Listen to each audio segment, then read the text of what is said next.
Guitar. Today's program, I'm going to be continuing my series on the Bass Empowerment Series. Today, I'm going to be taking a look at the emails that you sent me to my website, cityscopepresents.com. The future of bass improvisation. Before I start this program, I'd also like to thank all my viewers for tuning in. Thank you very much for logging on to the website, too.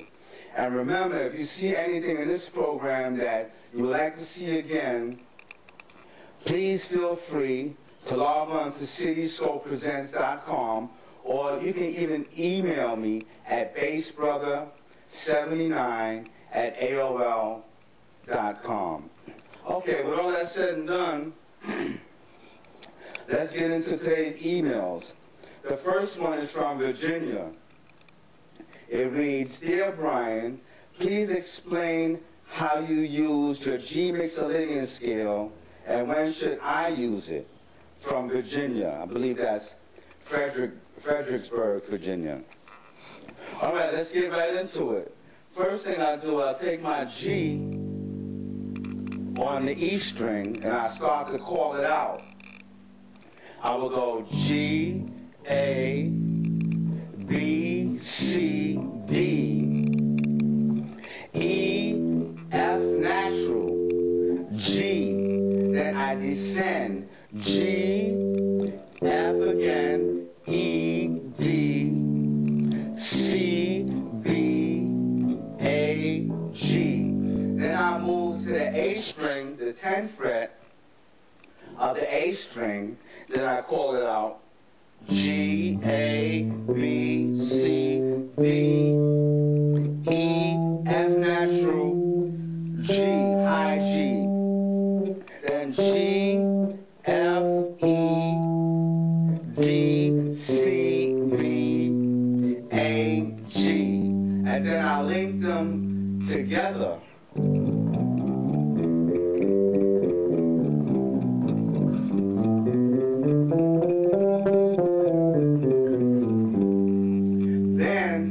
Take my F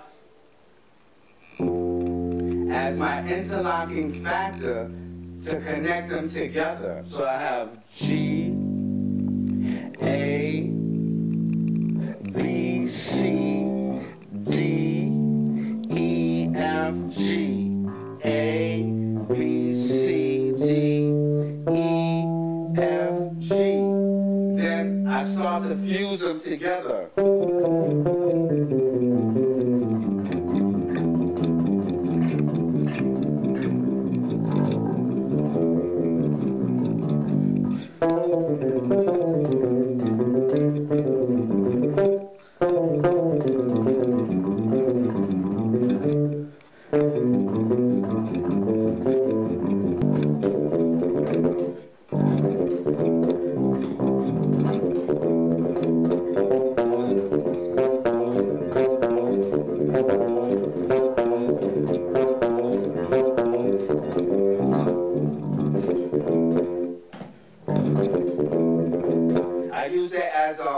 Interlocking note with this F, and then I run that Mixolydian scale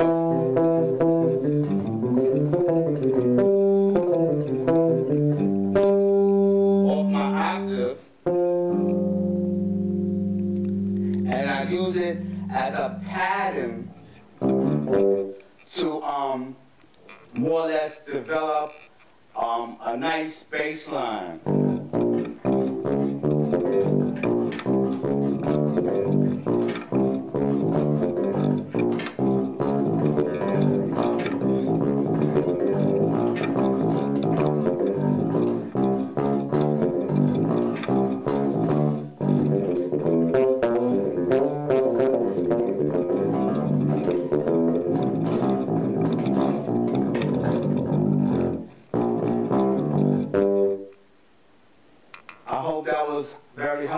to you. Thank you for that email. My next email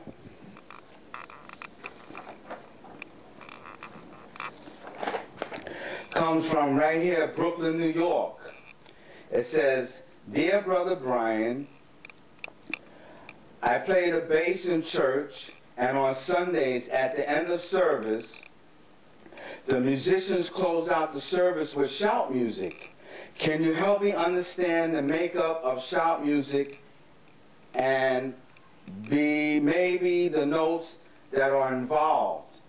P.S. I try to keep up, but I fall behind often." From Brooklyn, New York. Thank you very much. Keep in mind that some of the people just wanted their locale rather than their name for the email. All right, so let's get right into it. The first thing that I usually do when I'm doing shout music, in the church, I usually set myself up. I usually be cat corner with the organ on one side and my drummer on the other side, and I'm right in the middle, and I have this peripheral vision where I can watch the organ's bass foot, his bass pedal, and watch my drummer's bass foot to keep up. When the organ goes up, the bass goes up. When the bass go down and the organ go down, the bass goes with the bass foot. So what I usually do, I usually take a flat key. I'm usually in A flat, and I call out the notes. I say A flat, C, D flat, D natural, E flat, F, G flat, G, A flat. Then my A flat, I couple it right over to my C, D flat again, D, E flat. Then from this E flat, I go to my low F, F, G flat, G, A flat. Then I turn it around where I switch my pinky and go A flat, B flat, B natural, C, D flat, F, G flat, G, A flat, and I start to expand it. So let's see how it sounds.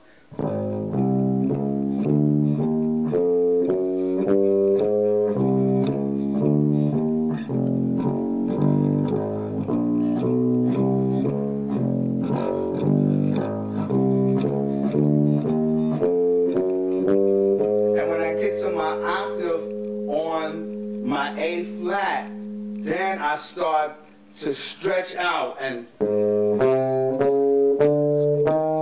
the high E flat, then my high F, G flat, G, A flat.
My next email,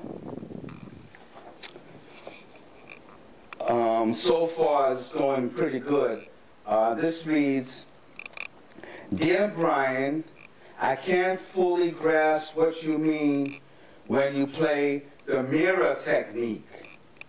Where did it originate? Can I find any study materials on the subject? This is from Houston, Texas. Thank you, Texas. I love Texas. All right, the mirror technique that I use is developed, is a fuse technique that I developed from studying classical bass lines and also my blues scale, also a derivative from guitar music, adapting my transposition, transposing guitar solos onto the bass. So the mirror technique, I think we were probably talking about one of the programs that I have on my website where I talked about almost like a call and response. So if I take a key like in G, right, I will take a run and I double it.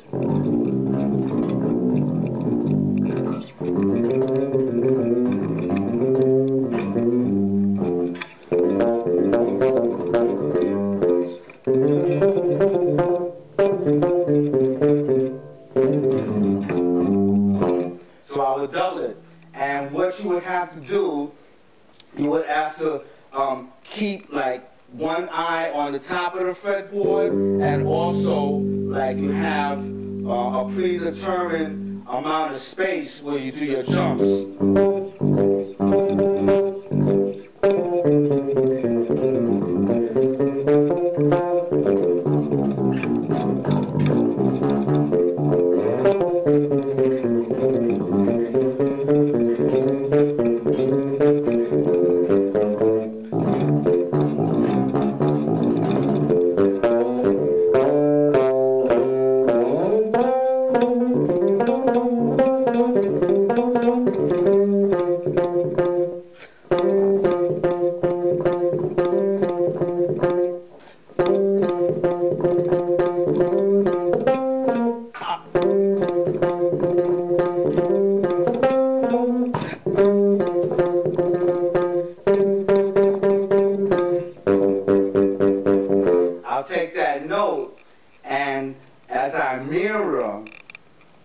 one octave to the other, I'm able to bring in the audience and then get the audience involved. One thing you want to do, right, you don't want to be overbearing, because then in your ensemble setting, right, no one can get a note in edgewise. So what you want to do, you take your patterns,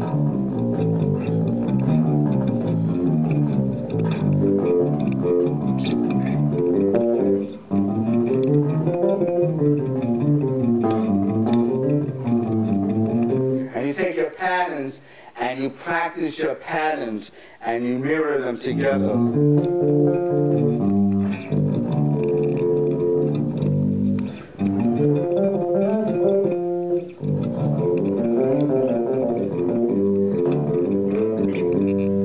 And you mirror them together. That's where I originally developed my mirror technique. I used it a lot. And as far as study materials, I would recommend that you take the left-hand piano from Bach or Chopin or Mozart or even Beethoven, some of their classical music, and work on the left hand, the piano from the left hand.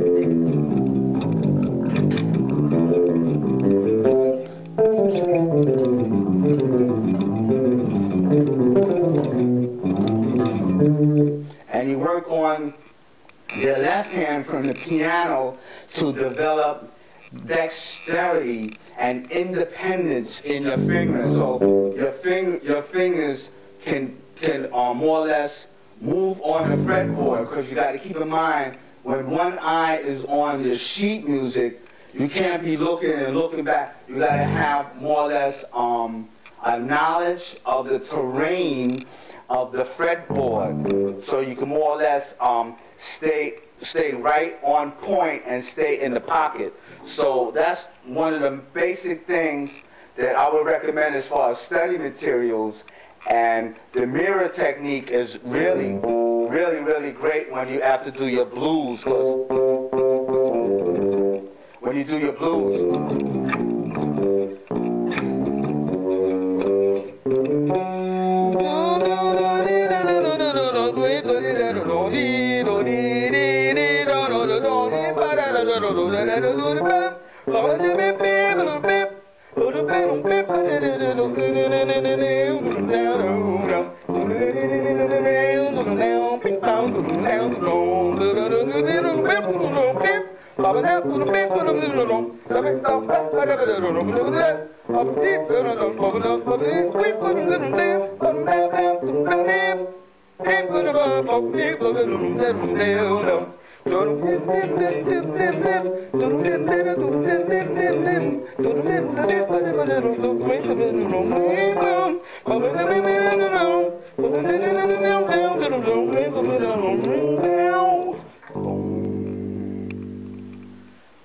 my next email comes from New Jersey, and it says, "Dear Bassbrother79, what do you think about female bass players, and what do you like about their skills?" From New Jersey. Thank you, New Jersey. Thank you very much. This is an excellent question.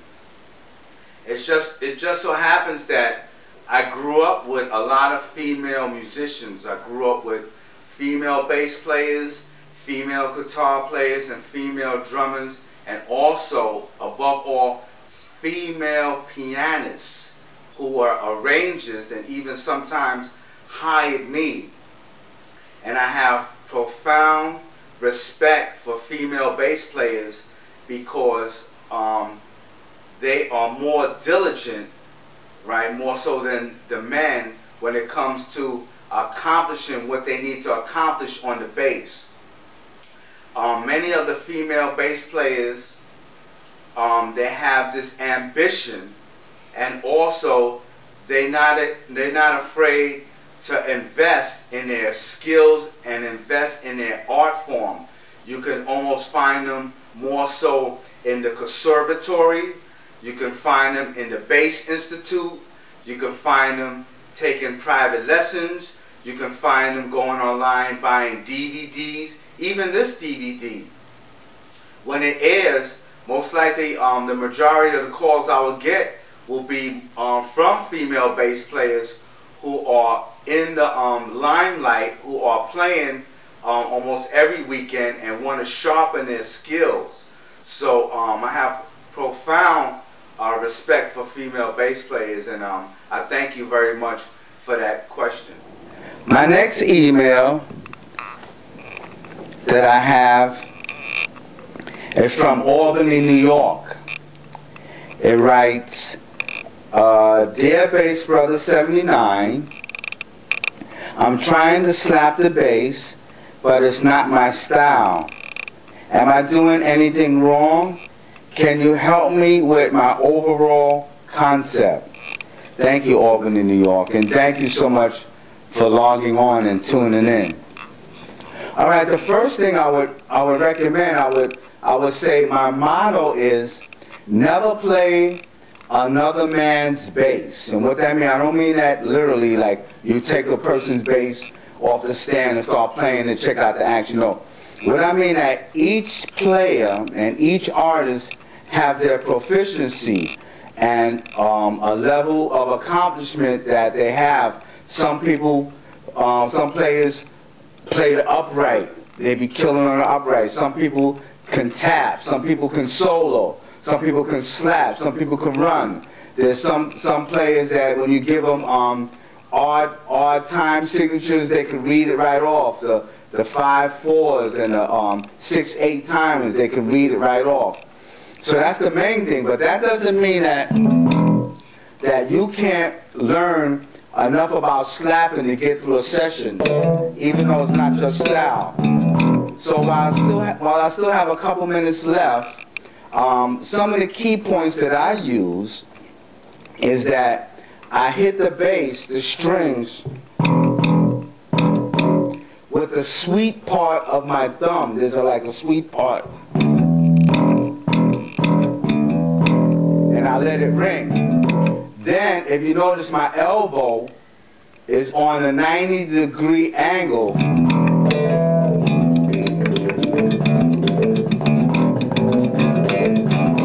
And I have it almost like in one spot where all the movement is really coming from my wrists and my thumb. Then when I pop or pluck, I take the little piece, just a little piece of the first finger there. I don't take my whole hand and go underneath. I just a little piece there, a little piece. And then you have the thumb, then the pop, then the hammer on. 2 notes for one. And usually, right,